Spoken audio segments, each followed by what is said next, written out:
Welcome to the deep dive. Tonight, we're getting into something really fascinating, the world of dreams. Mm-hmm. And we're not just talking about the usual stuff like, random brain activity. Right. We're looking at it from a pretty different perspective, actually. This came from a listener who shared some material with us. Yeah, it's a transcript from a YouTube video. It's called The Secret Truth Behind Dreams from a channel named Senin. And it basically argues that dreams are, well, a lot more significant than we might think. Have you ever had one of those dreams that felt super vivid, like almost like you were really there? Oh, absolutely. And that feeling is kind of central to what this transcript explores. Okay. So, yeah, our goal tonight in this deep dive is really to unpack the ideas in this transcript. We'll look at claims about what dreams are, what they could mean. Like the soul maybe taking trips at night, stuff like that. Exactly, that kind of thing. And, whether dreams can hold deeper meanings, maybe even clues about the future. We're just exploring what the source puts forward.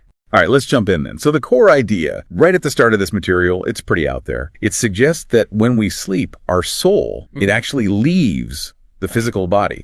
Detaches is the word they use. And it supposedly goes exploring in this other place called the astral world. The astral world, okay. Sounds a bit sci-fi, doesn't it? It does, but the transcript presents it quite seriously as like a key part of dreaming. And there's this concept of an astral body. What's that about? Yeah, it's described as almost like an energy twin, you could say. It's supposed to be the part of us that carries our emotions, our desires when we're in that astral realm.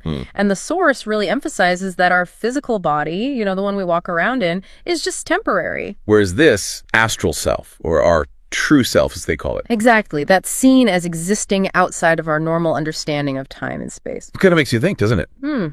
About what we fundamentally are. Is this body just a vehicle? A temporary ride, yeah. So while we're asleep, this astral self is off. Doing what? Traveling? Apparently, yes. It's said to be able to travel huge distances, maybe even visiting celestial realms. Wow. But still somehow connected back to the physical body that's asleep in bed. It's a lot to wrap your head around. Definitely. And the transcript goes further, trying to explain where dreams actually come from, what shapes them. Okay, like different causes. Yeah, it lists a few possibilities. The first one is pretty straightforward, subconscious memory. Right, like processing stuff from your day or things from the past bubbling up. That makes sense. I have dreams like that all the time. Me too. It feels familiar, like the brain sorting itself out. Totally. But then it gets more unconventional. The source suggests dreams can also be a form of telepathic communication. Telepathic, like mind to mind. Yeah, exchanging thoughts or feelings directly with someone else. And get this, it could be someone living or even someone who's passed away. Whoa. So the astral realm acts like a psychic internet connect. That's one way to think about it, based on this source. It's interesting because, science hasn't really proven telepathy in our waking life. Right. But this transcript is suggesting it might happen when we're in that different state of consciousness during sleep. The idea you could connect with people you've lost in dreams, that's powerful. Or even pick up on unspoken things from people around you now. It is. And the source even hints that maybe premonitions, seeing the future, could happen through this telepathic channel.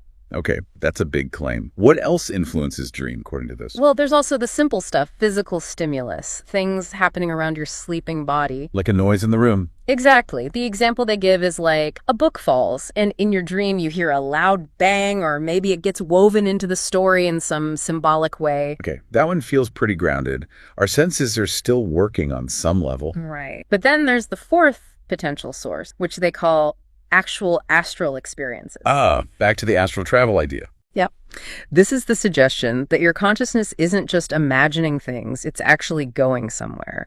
Traveling to these non-physical planes, maybe encountering other beings, seeing cosmic dimensions. So not just a brain thing, but real travel. Just Yes. not physical travel. That's the idea presented, yeah. Real non-physical experience. And sort of underpinning all these different dream origins is this concept about the power of thought. How so? The transcript suggests our thoughts become much more potent, more amplified in the astral realm. Like what you think can really shape your reality there, even more than in waking life. Interesting. That focus on the mind's power keeps coming up. It does. So building on these different origins, the source then groups dreams into four main categories. Okay, let's break those down. We sort of touched on them, but maybe define them clearly. First up was the physical stimulus. Right. A direct input from the outside world gets translated into dream content. Simple enough. Got it. Second. Subconscious memory, dreams, revisiting the past, processing things. But the source adds an interesting layer here. Oh, yeah. It suggests these dreams can be really useful for understanding your own emotions better, or maybe even uncovering hidden talents or skills you didn't know you had. Huh.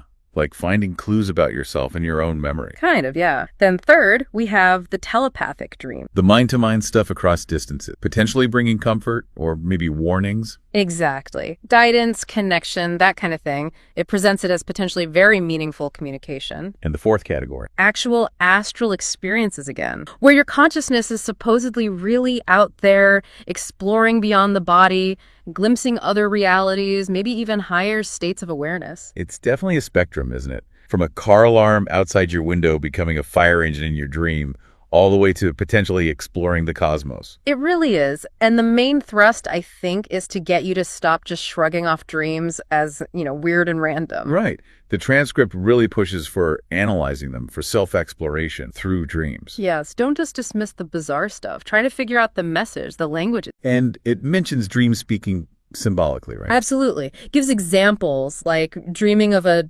dark and treacherous river. Okay. That might symbolize, say, going through a really tough emotional time. Makes sense metaphorically. Or seeing a soaring eagle could represent ambition, feeling free, maybe having a breakthrough. It's about learning to read these inner symbols. Like learning a new language almost, your own personal dream language. That's a good way to put it. And going back to those telepathic dreams for a sec. Yeah. The source presents them as potentially tapping into something, like an interconnected web of consciousness. So not just you and one other person, but maybe everyone. Everything. It hints at that possibility, yeah. Yeah. And it connects this to the idea that consciousness might continue after. So those dreams of loved ones who've passed, they could be actual connections. That's the implication, that the bonds we have aren't necessarily broken by death, and dreams might be a space where we can still feel that connection, maybe even communicate. That's quite a comforting thought for many people, I imagine. It could be. Now, the transcript doesn't just talk theory. It includes some specific stories, like anecdotes. Oh, yeah. Examples. Well, there's one about a prison warden. Apparently, he had a dream that warned him about a jailbreak. Seriously. And because of the dream, he took precautions and actually managed to stop it from happening. Wow. Okay. That's a pretty direct link between a dream and a real-world event. It is a strong example of what they might call a premonitory dream having a tangible outcome. Any others? Yeah, there's another story about a woman who apparently composed songs, actual music, based on melodies she heard in her dreams. So dreams as a source of creative inspiration. Exactly. Like tapping into some creative wellspring that maybe isn't as accessible when we're awake. That's fascinating. Like your sleeping mind is off doing R&D for you. And one more, an artist who felt they received guidance or inspiration in a dream from another artist who had already passed away. That ties back to the connection idea, transcending death. It does. So these stories are used to suggest dreams aren't just passive replays, but can be active sources of, information, warnings, creativity, real catalyst things. Okay, so shifting gears slightly, the transcript talks about the ego. We usually think of the ego as, our sense of self, our personality when we're awake. Right, our conscious identity. But here it's described differently, like a bridge. Yeah, that's the term used. A bridge between the dream world or the astral realm and our waking conscious mind. So its job is. According to this source, the ego's role is crucial. It's supposedly the part of us that brings back the memories, the knowledge, the experiences from the dream state when we wake up. So without the ego doing its job, we wouldn't remember our dreams at all. Potentially, or they'd be even more fragmented and nonsensical. It's framed as the translator, in a way. Okay. And how does this connect to those premonitory dreams, the ones that seem to predict things? Well, the idea is that the ego, acting as this bridge, can sometimes carry back warnings of danger or flag up significant future events. Like the warden's dream. Exactly. And the source mentions another really moving example. A lieutenant who apparently wrote a poem about his own death shortly before a fatal flight, seemingly based on a dream or premonition. Oh, wow, that's heavy. It is. It's presented as strong, if tragic, evidence for this premonitory potential, mediated by the ego. So the ego isn't just bringing back random dream fragments, but potentially vital information. That's the suggestion, guiding us toward important decisions, discoveries, or alerting us to things we need to know, consciously or unconscious. This all seems to lead toward the idea of doing this stuff consciously, right? Astral projection? Yes, exactly. Consciously choosing to have an out-of-body experience rather than it just happening spontaneously in dream. And the transcript advises caution here. Very much so. It stresses that this isn't something to just, play around with. It apparently requires rigorous training and, importantly, an unselfish approach. Unselfish, why is that important? The source suggests that people who develop this ability might actually be able to help others while in their astral form. Others? It doesn't go into huge detail, but the implication is about offering guidance or assistance on a non-physical level, and it strongly warns against doing it for selfish reasons like spying or manipulation. Ah, okay. So there's an ethical dimension. It's about spiritual growth, not just personal kicks. That seems to be the message. Selflessness is key if you're pursuing this consciously. And interpreting these experiences, if you do have them, is tricky too. Apparently so.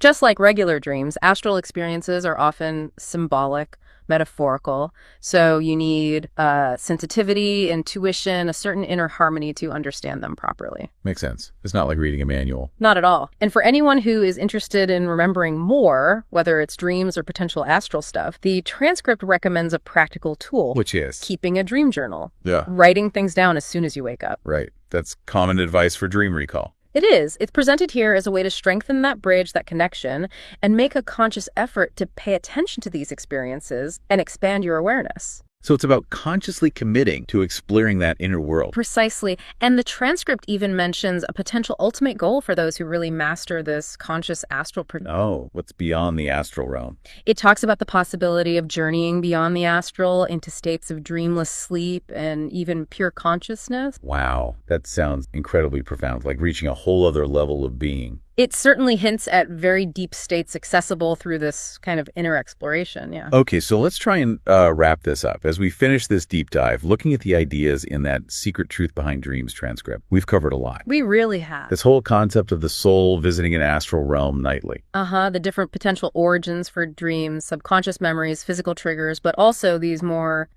exotic ideas like telepathy and actual astral journeys. Right, and the importance of not just dismissing dreams, but trying to understand their symbolic language. Yeah, and the potential for dreams to be genuinely transformative, giving warnings like the warden, or inspiration like the musician. Plus, this whole idea of consciously exploring it through astral projection, with all the training and ethical considerations involved. Absolutely. And what it all boils down to, really, is that this source offers a radically different way of looking at dreams, consciousness, and maybe even reality itself. It definitely challenges the idea that dreams are just meaningless brain static. It really does. It suggests they could be packed with significance, messages, and experiences beyond our normal waking perception. So maybe here's the final thought for you, the listener, to take away from all this. What if you started paying more attention? Considering these ideas, the astral travel, the symbolic messages, the potential connections, what if your dreams are actually offering you something much deeper, much more meaningful than you've realized? Yeah. What might you discover if you really started listening to those nights? Something to think about, definitely.